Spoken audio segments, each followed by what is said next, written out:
నొక్కేస్తుందని వాపోతున్నాడు జగన్మోహన్ రెడ్డి. దీన్ని ఎలా విశ్లేషిస్తారు? జగన్మోహన్ రెడ్డి వ్యవహార శైలిని ఎలా చూస్తారు? అసలు జగన్మోహన్ రెడ్డి అంటాం కన్నా కూడా జగన్ మోసం రెడ్డి అంటే బాగుండిద్దేమో. ఎందుకంటే మోసాలు చెయ్యటం, మోసపూరితంగా మాట్లాడటం, ఈయన ఏ మాట మాట్లాడినా కూడా అదేదో చిలక పలుకులు అన్నట్లుగా అన్నీ కూడా అబద్ధాలే. చిలక పలికినట్టు పలకటానికి ప్రయత్నం చేస్తూ ఉంటాడు పాపం. అంటే ప్రజలు నమ్ముతారేమోనని. కానీ నిజంగా జగన్మోహన్ రెడ్డి గతంలో చేసిందేంటి, ఇప్పుడు చేస్తుంది ఏంటి అంటే ఎక్కడా కూడా మనం చూసాం. ప్రజలకి మంచి చేసిన పాపాన పోలేదు. ఒక మంచి మాట చెప్పరు, ఒక మంచి చెయ్యరు, వాళ్ళకి అసలు మంచి ఆలోచనే ఉండదు. ఇక్కడ అన్నిటికంటే ఒక పెద్ద ఉదాహరణ ఏంటంటే అండి, ప్రజావేదికను కూల్చడం. మరి అది ఎవరు కట్టారు, ఎవరు కూల్చారంటే మనకు తెలిసిన విషయం. ఈ రోజుకి కూడా ఆ శిథిలాలు ఎందుకు అట్లా గుర్తుగా ఉండిపోవాలని ప్రతి ఒక్కరం కోరుకుంటున్నాం. ఎందుకంటే ముందు తరాలకు తెలియాలి ఏ నాయకుడు అభివృద్ధి చేశాడు, ఏ నాయకుడు ఈ విధంగా అధోగతి పాలవటానికి కారణమయ్యాడు అని. ఈ రోజును చూస్తుంటే నిజంగా పునాది నుంచి నిర్మాణం చేసుకోవడం, పునర్నిర్మాణం కాదు ఈ రోజును చూస్తే అది. మరి పునాది నుంచి నిర్మాణమే. వీళ్ళంతా కూడా కూల్చేశారు, రాష్ట్రాన్ని పీల్చి పిప్పి చేసేశారు. ఈ జగన్మోహన్ రెడ్డి జే బ్యాచ్ అంతా కూడా ఒక జలగా మనకు తెలియకుండానే మన శరీరంలో ప్రవేశించి ఏ విధంగా రక్తం దాగిద్దో అసలు అది లోపలికి చొచ్చుకుపోయినట్లు తెలియదంట. మరి ఆ విధంగా ఒక జలగల్లాగా పట్టి రక్తాన్ని తాగేశారు ప్రజల దగ్గర నుంచి. మళ్ళా ఏమాత్రం అస్సలు నిస్సిగ్గుగా ఎక్కడా కూడా ప్రజలకి ఎలాంటి చిలక పలుకులు పలుకుతున్న జగన్మోహన్ రెడ్డి. మీరు బాగా పోల్చారు జలగతో. జలగలంటే జగన్ రెడ్డి. నిజమేనండి, జలగే. ఆ జలగ అసలు ఎలా పట్టుకునిద్దో అసలు తీయాలన్నా కూడా రాదు. అది శరీరంలోకి వెళ్ళిపోయిందంటే నిజంగా మనం చూసాం, గేదెలకి వాటికి పట్టుకుంటే చెరువుల్లోకి వెళ్తే తెలియని కూడా తెలియదు, పట్టుకుంటే అస్సలు అర్థం కాదు. అట్లాంటి తెలియకుండా పట్టుకొని మరి మనిషి రక్తాన్ని ఏ విధంగా పీల్చిద్దో జలగా, ఈ జగన్ కూడా అట్లాంటి వ్యక్తేను, ఏమాత్రం తీసిపోడు. అదే జలగా దానికి సంబంధించిన వ్యక్తి. అంటే ఈయన ఆలోచన విధానం మరి చూస్తే బాబాయిని నైట్కి నైటే గొడ్డలతో వేసేసి మార్నింగే గుండెపోటు అన్నారు, మరేదో రక్తపు వాంతులు అన్నారు. చివరికి ఏం చేశారు, నారాసుర రక్త చరిత్ర అని చెప్పేసి ప్రజలందరికీ కూడా ప్రాపకండ చేసేసాడు. చివరికి అందరం కూడా అసలు ఏంటిది నారాసుర రక్త చరిత్ర ఏంటి, ఆయన చరిత్రలోనే లేదే రక్తపు మరకలు అనేది. ఆయన ఎప్పుడూ కూడా ప్రజల గురించి ఆలోచిస్తూ, ప్రజల మంచి గురించి ఆలోచిస్తూ ఒక ప్రజానాయకుడిగా ఉంటే ఇదెక్కడ దౌర్భాగ్య పరిస్థితి, ఇంత నీచంగా వీళ్ళు దిగజారిపోయారా అని. అంటే జగన్మోహన్ రెడ్డి మరి ఇందాక చూస్తే పేరుని నాని మరి అంటే లేపేసినట్టు కూడా తెలియదంట. కన్ను కొట్టేంత సేపులో మరి నైట్కి నైటే లేపేసి. ఇక్కడ ఒక విషయం చెప్పుకోవాలండి, ముత్యాల ముగ్గు సినిమాలో రావు గోపాలరావు పొద్దున్నే సూర్యోదయం అవుతుంటే ఆకాశం చూడండిరా ఎలా ఉందో, ఎర్రగా ఎవరినో మర్డర్ చేసినట్లేదు అంటాడు. గుర్తొచ్చిందా మీకు? ఎవరినో అసలు ఆ పోలిక చూసారా? ఆలోచన విధానం అంటే నిజంగా అప్పట్లోనే ఎంత గొప్పగా రాశారు. ఇట్లాంటి మరి నీచమైన మనస్సు గల వాళ్ళు ఎలా ఆలోచిస్తారంటే అట్లాంటి కొన్ని ఉదాహరణలుగా ఉంటాయి అన్నమాట. ఎవరో మర్డర్ చేసినట్టు మనం ఏమనుకుంటాం, చాలా ఎంజాయ్ చేస్తాం. పొద్దున్నే ఆ సన్ రైజ్ అనేది చాలా గొప్పగా రంగులు రంగులుగా కలర్ చేంజ్ అవుతూ ప్రకృతి ఒక గొప్పతనం అని చెప్పుకుంటాం. కానీ అక్కడేం జరిగింది, ఎవరినో మర్డర్ చేసినట్లు ఎంత ఎర్రగా ఉందో చూడని.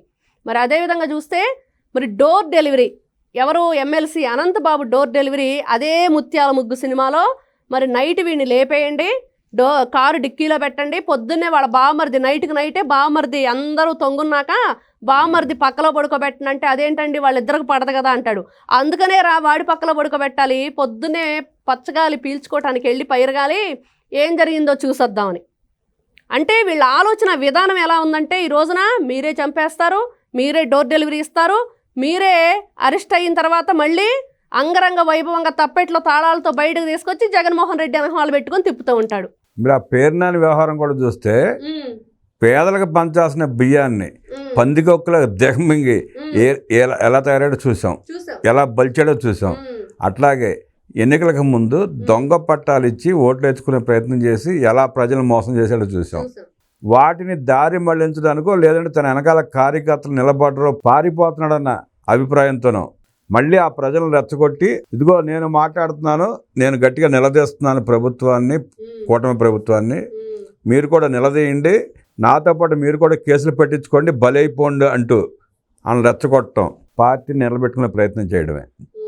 అలాగే జగన్మోహన్ రెడ్డి కూడా ప్రజావేదికతో కూల్చడం మొదలుపెట్టాడు. అటుపక్క బాబాయిని లేపుకొచ్చాడు.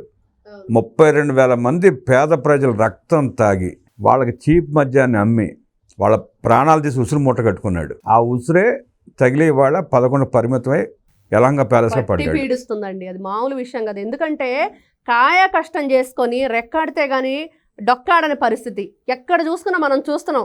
బిడ్డలకి చదివించుకోవాలనో, లేకపోతే ఇంట్లో పెద్దవాళ్ళు ఉంటే వాళ్ళ ఆరోగ్య సమస్యలు చూసుకోవాలనో, ఇంకోటో సతమతం అయిపోతూ రాష్ట్ర ప్రజలందరూ ఏ విధంగా ఉన్నారు.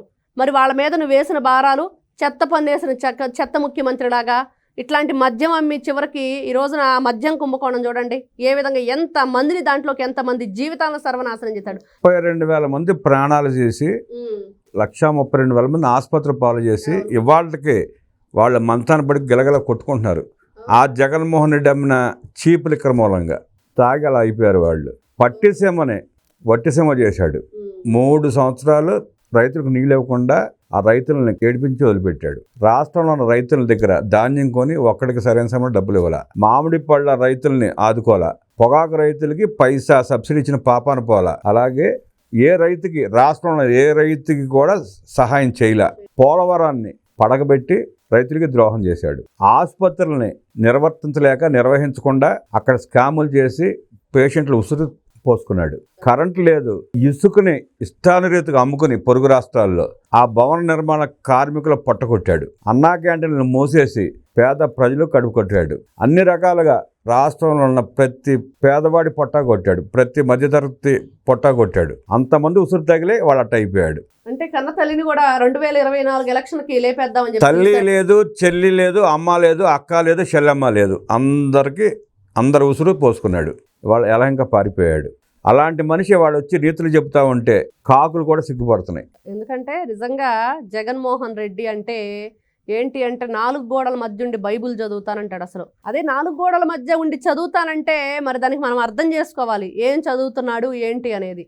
మరి ఇలాంటి వ్యక్తి ఈ రోజున ఎక్కడ కూడా మానవత్వం అంటే తెలియని వ్యక్తి, మరి మంచితనం అంటే తెలియని వ్యక్తి, మంచికి నలుగురికి పంచుదాం అంటే తెలియని వ్యక్తి, ఇట్లాంటి వ్యక్తి ఈ రోజున ఇట్లాంటి మాటలు మాట్లాడుతూ నారా చంద్రబాబు నాయుడు గారి గురించి మాట్లాడటం.